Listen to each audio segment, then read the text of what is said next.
Hello everyone, spectrum modern history की एक और वीडियो में आपका स्वागत है। आज इस वीडियो में हम डिस्कस करेंगे फॉरेन रेपोजिटरीज।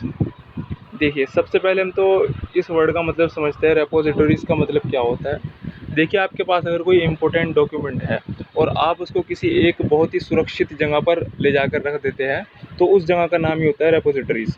मतलब एक तरह से ना बहुत ही इम्पोर्टेंट चीज़ों का एक कलेक्शन होता है रेपोजिटरीज। ठीक। तो जब फॉरेन पावर्स हमारे देश में कब्जा करने के लिए आई, तो बहुत सारी फॉरेन पावर आई थी। तो कुछ डॉक्यूमेंट जो उन्होंने उस दौरान बनाए, एडमिनिस्ट्रेटिव, पॉलिटिकल और सोशल से रिलेटेड जो डॉक्यूमेंट उन्होंने बनाए थे, तो कुछ तो यहीं पर रह गए थे इंडिया में, बट कुछ वो अपने साथ लेकर चले गए थे। तो जो वो अपने साथ लेकर चले गए थे, आज ये उन्हीं के देशों में रखे हुए हैं। जैसे पुर्तगाल में अलग और इंग्लैंड में अलग, फ्रांस में अलग, तो अलग अलग जगहों पर आज ये डॉक्यूमेंट हमें मिलते हैं। आज उसी के बारे में हम इस वीडियो में डिस्कस करने वाले हैं। तो चलिए स्टार्ट करते हैं। ये पढ़िए, a vast body of historical material related to the history of modern India is available in the repositories of erstwhile imperialist power who ruled in different parts of the Indian subcontinent as well as in some other countries। अब मेरी बात ध्यान सुनिए, वही जो बात अभी मैंने बताई थी आपको। इंडियन सब कॉन्टिनेंट के अंदर जो जितने भी पावर्स आई है, ठीक, तो उनसे रिलेटेड जो जितने भी डॉक्यूमेंट है, मॉडर्न इंडिया के जो मतलब डॉक्यूमेंट है, जितनी पावर्स यहाँ पर आई थी, इन सब के डॉक्यूमेंट हमें दूसरी कंट्रीज़ में रखे हुए मिलते हैं। वही जो मैंने आपको पहले बताया है, ठीक है। उसके बाद देखो, in England the India office record London and the record kepts in the British museum are very valuable. अब आपको पता है कि देखिए, इंग्लैंड जो सबसे ज़्यादा कामयाब अगर कोई हमारे देश में कब्जा करने में हुआ है, तो वो इंग्लैंड हुआ था। और भी दूसरे फॉरेन पावर आई थी, पर वो इतनी कामयाब नहीं हुई जितना इंग्लैंड हुआ है। तो जो इंग्लैंड के जो रिसोर्सेज है, तो इंग्लैंड के अंदर ना एक इंडियन ऑफिस रिकॉर्ड्स लंदन है। लंदन के अंदर एक इंडिया ऑफिस रिकॉर्ड्स है, उसके अंदर इंडिया से रिलेटेड जितने भी रिकॉर्ड्स है वो रखे हुए हैं। और इसी तरह ब्रिटिश म्यूजियम के अंदर भी बहुत बहुत ही अच्छे रिकॉर्ड रखे हुए हैं हमारे इसके ब्रिटिश रूल के जो रिकॉर्ड है वो वहाँ पर रखे हुए हैं। ठीक। तो हमारे लिए बहुत ही वैल्यूएबल है, क्योंकि हमें ये बताते हैं उस दौरान जितनी भी एक्टिविटी हुई थी, एडमिनिस्ट्रेटिव, पॉलिटिकल, उस सब के बारे में ये रिकॉर्ड हमें बताते हैं। तो आगे चलिए, नेक्स्ट पॉइंट पढ़िए। The India office record possesses various important document, the minutes of courts of director and the general court of east India company and various committees constitute from time to time the minutes and correspondence of the board of control or the board of commissioners for the affairs of India and the records of the secretary of state and the council and the India council। देखिए, मेरी बात ध्यान से सुनिएगा भाई। जो east India company थी, उसको कौन चलाता था? उसे चलाता था court of director. Court of director के बाद बोर्ड ऑफ कंट्रोल बनाया गया था, ठीक है। और इसके बारे में डिटेल में डिस्कस हम आगे करेंगे, जब इस हम डिटेल में समझेंगे ना, उसमें मैं आपको बताऊंगा कोर्ट ऑफ डायरेक्टर क्या है, बोर्ड ऑफ कंट्रोल है। तो मैंने आपको थोड़ा सा वैसे ही बता दिया, ठीक है। तो अब ये जो कोर्ट ऑफ डायरेक्टर है, ये कहाँ पर बैठता था? ये लंदन में बैठता था, इंग्लैंड में, ठीक। और वहीं से इंस्ट्रक्शन देता था किसको? ईस्ट इंडिया कंपनी को। सेम काम ये बोर्ड ऑफ कंट्रोल क्या करता था। तो अब इनसे रिलेटेड जो भी इंस्ट्रक्शन इन्होंने दिए होंगे, ये इनसे रिलेटेड कोई भी डॉक्यूमेंट है, वो सारा हमें कहाँ रखा हुआ मिलेगा? वो इंडिया में तो मिलने का नहीं, क्योंकि इंडिया में ये बैठते नहीं थे। ये कहाँ पर बैठते थे? फॉरेन के अंदर बैठते थे। तो वो आज हमें वहीं पर रखा हुआ मिलता है, ठीक है। ये बात इसने इसमें लाइन में कही है। अब आगे चलते हैं, देखिए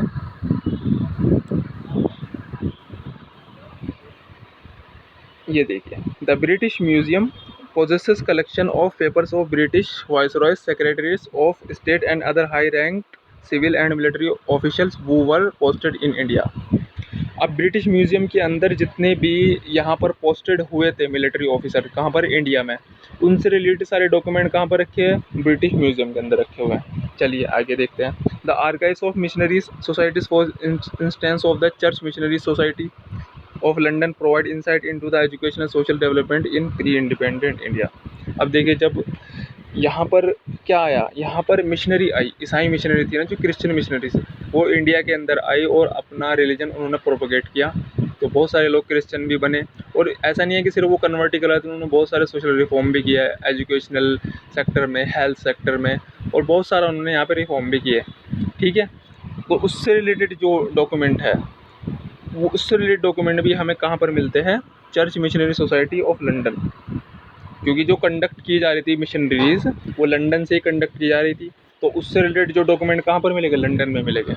ठीक हो रही बात। अब आगे पढ़ते हैं। The archives national Paris and the archives of French ministries of foreign affairs colonies and war have records that through light on the history of French position as well as socio political condition. अब वही बात कि भाई जो French यहाँ पर जो power आई थी, देखो ब्रिटिश के अलावा इंग्लैंड के अलावा भी बहुत सारी पावर आई थी, मैं बता चुका हूँ आपको। तो इसमें जो फ्रेंच पावर आई थी उसके जो वो अपने साथ जो रिकॉर्ड लेकर गई थी वो आज हमें पेरिस में रखे हुए मिलते हैं। द आर्काइव्स नेशनल पेरिस के अंदर रखे हुए मिलते हैं। ठीक है, अब आगे चलते हैं हम। अब देखिए यहाँ पर the records of Dutch East India company is available in रिजकरचीफ्स the Hague and that of Danish and Portuguese are kept in Copenhagen and Lisbon respectively. अब देखिए जो डच ईस्ट इंडिया कंपनी के जो रिकॉर्ड है वो कहाँ पर है, रिजकरचीफ में। अब ये रिजकरचीफ क्या चीज़ है पहले से समझते हैं। ये बहुत अजीब सा वर्ड है, ये बच्चों को बहुत कन्फ्यूज़ करता है, ये क्या चीज़ है। देखिए मैं बता दूँ आपको, डच में ना रिजकरचीफ किसको कहा जाता है, रिजकरचीफ कहा जाता है स्टेट्स आर्काइव्स। स्टेट्स आर्काइव्स को ही रिजकरचीफ कहा जाता है। ठीक है, यानी कि यहाँ पर जो डच का वर्ड लिखा हुआ है जिसका मतलब है स्टेट आर्काइव्स, मतलब वहाँ के जो आर्काइव्स है वो। ठीक, अब क्योंकि यहाँ पर डच भी आई थी ना, डच ईस्ट इंडिया कंपनी आई थी भारत के अंदर, तो अब ये अपने जो रिकॉर्ड लेकर गई थी अपने साथ, ये कहाँ पर रखे हुए, रिजकरचीफ में रखे हुए हैं। ठीक है, and the Danish and Portuguese are kept in Copenhagen and Lisbon. और जो डेनिश है, डेनिश भी हमारे देश में पावर आई थी।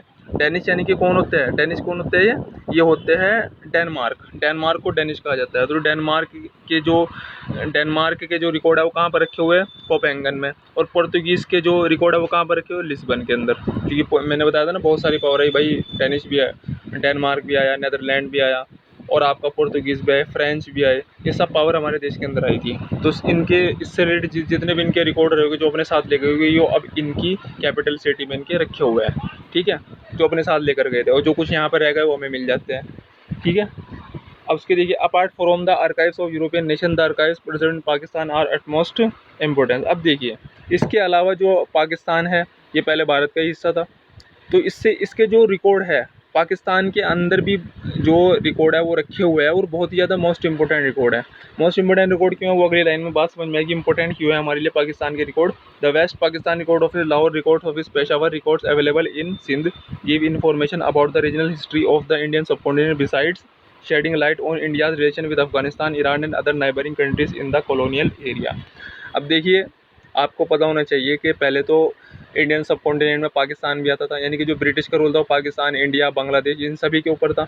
तो अब देखिए उसमें जो सबसे ज़्यादा उठापटक चली है ना, मैं आगे आपको जब स्पेक्ट्रम मॉडर्न हिस्ट्री के जो आगे चैप्टर पढ़ाऊंगा ना उसमें डिटेल में करें हम डिस्कस, तो मैं आपको बता दूं कि जो अफ़गानिस्तान है और ब्रिटिश है इनके बीच में बहुत ज़बरदस्त वॉर चली है।